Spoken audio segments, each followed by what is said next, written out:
Hi అండి. మొక్కజొన్న గారెలు మరింత టేస్టీగా క్రిస్పీగా రావాలంటే ఇలా ట్రై చేయండి. ముందుగా అయితే మొక్కజొన్న కంకి నుంచి ఇలా గింజలు సపరేట్ చేసేసి ఆ గింజల్ని మిక్సింగ్ జార్లోకి తీసుకొని ఓ 2-3 పచ్చిమిర్చి, కొద్దిగా అల్లం పేస్టు, కొద్దిగా ధనియాలు, కొద్దిగా సాల్ట్ వేసి కచ్చా పచ్చగా వీడియోలో చూపించిన విధంగా గ్రైండ్ చేసి పక్కన పెట్టేసుకోవాలి.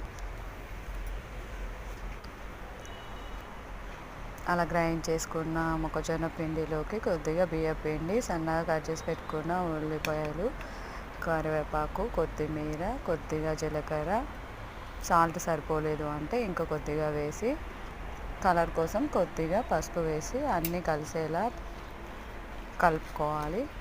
అలా కలుపుకొని ఒక 10 నిమిషాలు పక్కన పెట్టేసుకోవాలి.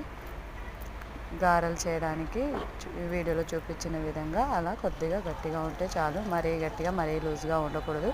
తర్వాత గ్యాస్ పైన కడాయి పెట్టుకొని డీప్ ఫ్రైకి సరిపడా ఆయిల్ పెట్టేసుకొని బాగా హీట్ అయ్యాక కొద్దిగా వాటర్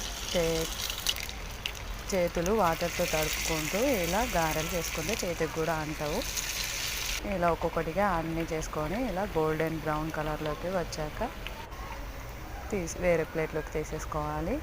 అంతే, ఎంతో టేస్టీగా క్రిస్పీగా ఉండే మొక్కజొన్న గారెలు అయితే రెడీ అయిపోయాయి.